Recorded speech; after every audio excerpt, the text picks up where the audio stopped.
एक बार की बात है, एक छोटा सा गांव था। उस गांव में एक गरीब किसान रहता था।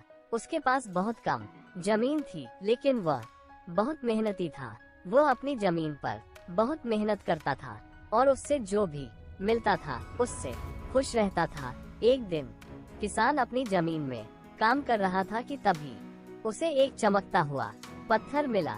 उसने पत्थर को उठाकर देखा और उसे लगा कि यह कोई सोने या चांदी का पत्थर है। वो बहुत खुश हुआ और उसे अपने घर ले गया। घर जाकर किसान ने पत्थर को अपनी पत्नी को दिखाया। उसकी पत्नी भी बहुत खुश हुई और उसने कहा कि वे इस पत्थर को बेचकर अपने घर की गरीबी दूर कर देंगे। अगले दिन किसान और उसकी पत्नी पत्थर को बेचने के लिए शहर गए। उन्होंने बहुत से दुकानदारों को पत्थर दिखाया, लेकिन किसी ने भी उस पत्थर को खरीदना नहीं चाहा। सभी दुकानदारों ने कहा कि यह पत्थर कोई कीमती पत्थर नहीं है, ये सिर्फ एक साधारण पत्थर है। किसान और उसकी पत्नी बहुत निराश हुए। वे वापस अपने घर जा रहे थे कि तभी उन्हें एक बुजुर्ग व्यक्ति मिला। बुजुर्ग व्यक्ति ने उनको देखा और पूछा कि वे इतने निराश क्यों हैं। किसान ने बुजुर्ग व्यक्ति को पत्थर दिखाया और बताया कि वे इस पत्थर को बेचने आए थे, लेकिन किसी ने भी उसे खरीदना नहीं चाहा। बुजुर्ग व्यक्ति ने पत्थर को देखा और कहा कि यह कोई साधारण पत्थर नहीं है, यह एक जादुई पत्थर है।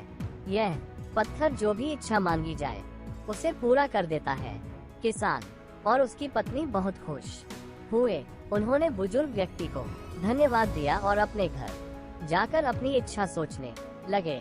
उस रात किसान और उसकी पत्नी ने जादुई पत्थर से इच्छा मांगी कि वे अमीर हो जाए। अगले दिन सुबह किसान और उसकी पत्नी उठे और उन्होंने देखा कि उनका घर बहुत बड़ा और आलीशान हो गया था।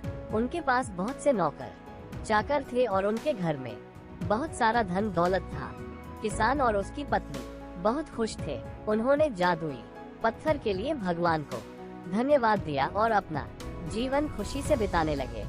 इस कहानी की सीख हमें जो भी मिला है उससे संतुष्ट रहना चाहिए। हमें लालच नहीं करना चाहिए। भगवान हमें जो दिया है बहुत दिया है, हमें इसी में खुश रहना चाहिए, ना कि लालच करना चाहिए।